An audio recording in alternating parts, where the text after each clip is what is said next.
La formule est devenue au fil des ans une signature. Le Hauts-de-France-Pas-de-Calais Golf Open de Saint-Omer.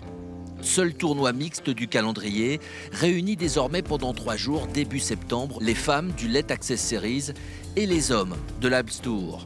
Le tout sur un parcours dont la réputation n'est plus à faire. Toujours aussi remarquablement bien préparé, toujours autant redouté. L'aventure a commencé ici il y a 35 ans, en conduisant le tournoi jusqu'au Tour européen.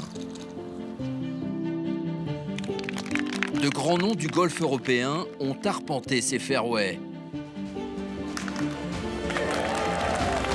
Mais on retiendra surtout qu'avec le temps, le rendez-vous s'est donné une vocation. Donner sa chance aux jeunes joueurs et joueuses, surtout tricolores.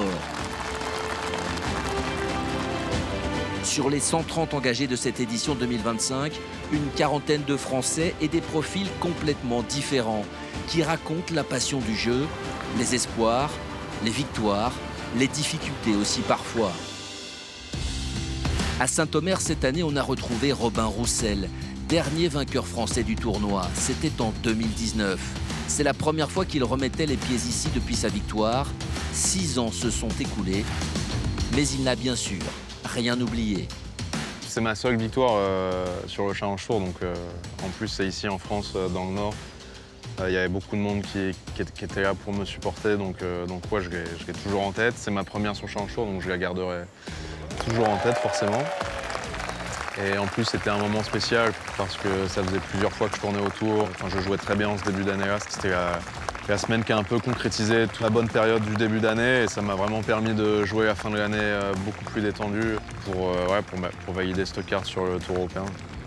La majeure partie d'entre nous, on perd 99-98% du temps des tournois qu'on joue.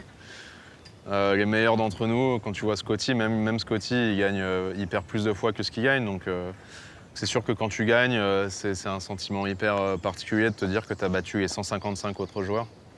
Et notamment sur Challenge Tour où il y a énormément de bons joueurs.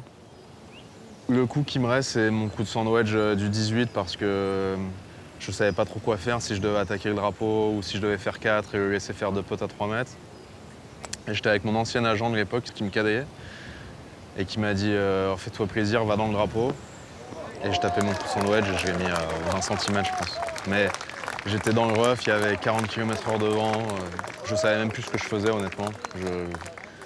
C'est à moitié de la chance, à moitié du destin. Je sais pas trop comment expliquer, mais ouais, ce coup-là, c'était incroyable. Revenir sur les terres qui vous ont sacré, c'est aussi mesurer combien la victoire est rare, quel en est le prix, et surtout la confiance qu'il faut dans son jeu pour y parvenir. La parenthèse du Covid a cassé l'élan de Robin Roussel, qui n'a jamais complètement retrouvé la qualité de jeu de cette année 2019.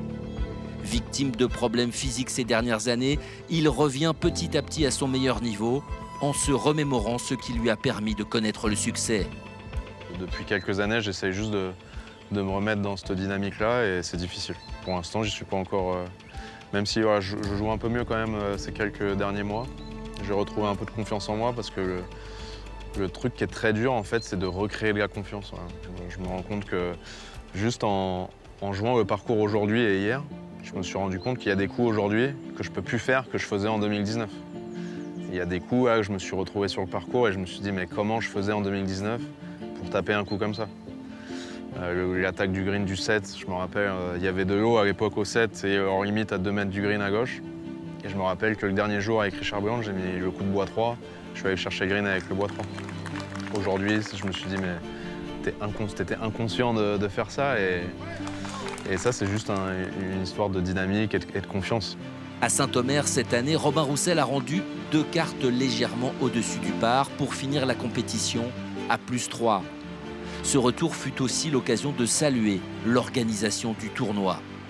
Je trouve que c'est un des tournois où c'est le moins difficile de performer. En tout cas, on n'a pas besoin de son meilleur jeu pour performer. On a juste besoin d'une bonne attitude, un bon état d'esprit. Et rien qu'avec ça, ici, on a déjà fait la majeure partie du travail parce que la plupart des joueurs ici partent sur le parcours la tête basse, quoi, direct.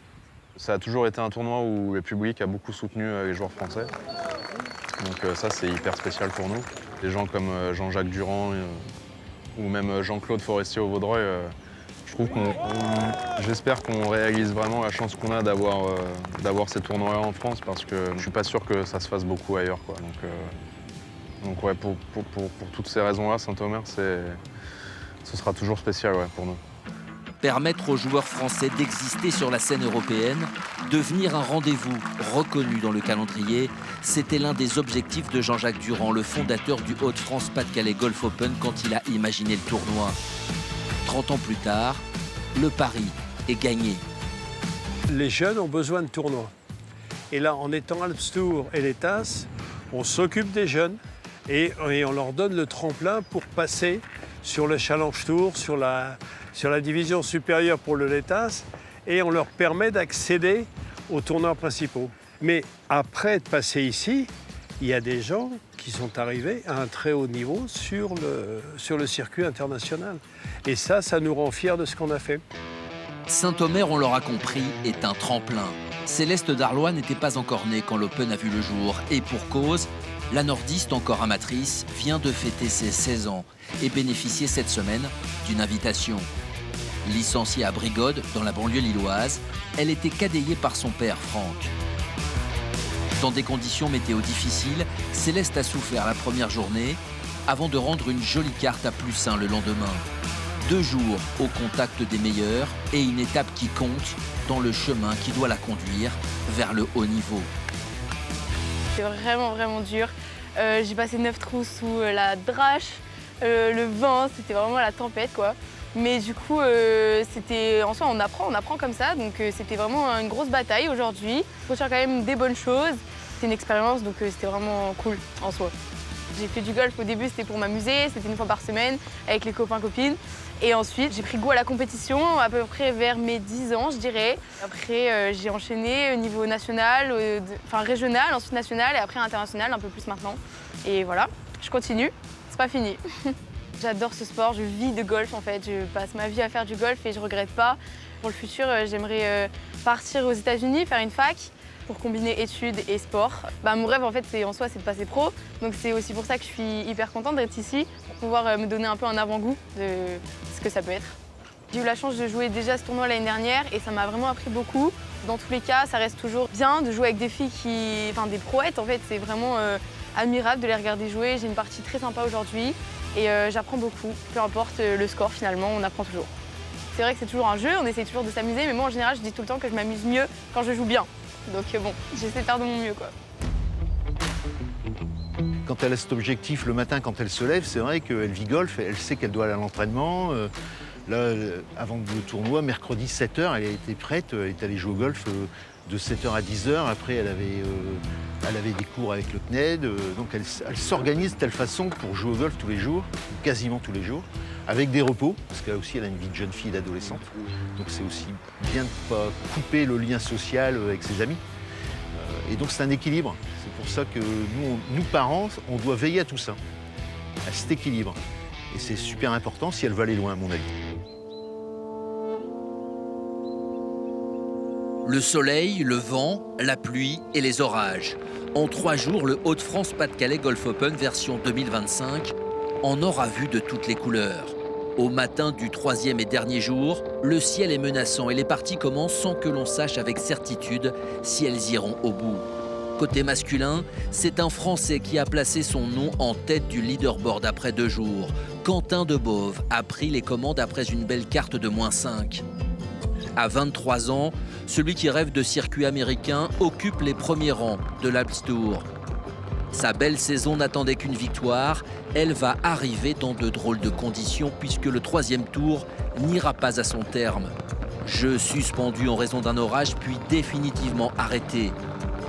Le Parisien inscrit son nom au palmarès de l'épreuve 6 ans après Robin Roussel et voit s'entrouvrir les portes du Challenge Tour pour l'an prochain. C'est tout le travail depuis des années à la salle de sport, au golf, à la maison.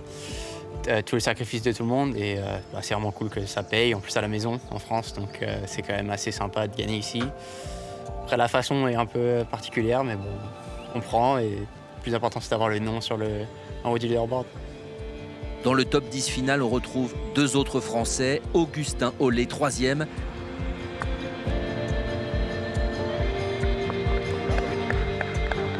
Et Thomas Colombel, brillant 7e.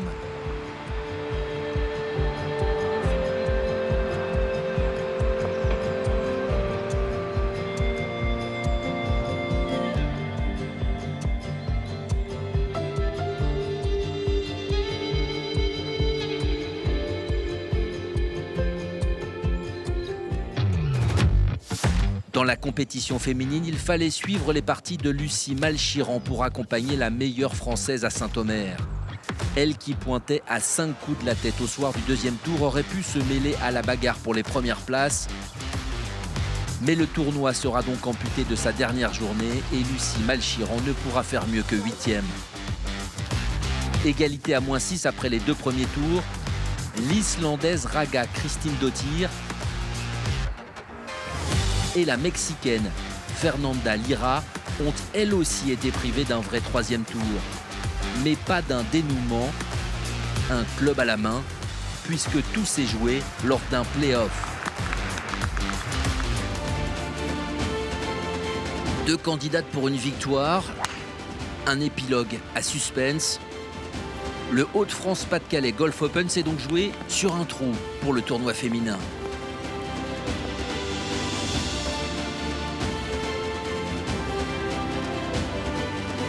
À la 3e tentative, voici l'Islandaise en difficulté dans un bunker.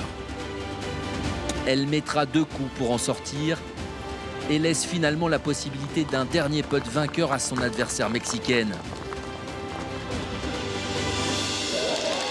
Fernanda Lira, déjà 2 victoires cette saison, ne laisse pas passer l'occasion et s'impose au terme d'une journée très spéciale.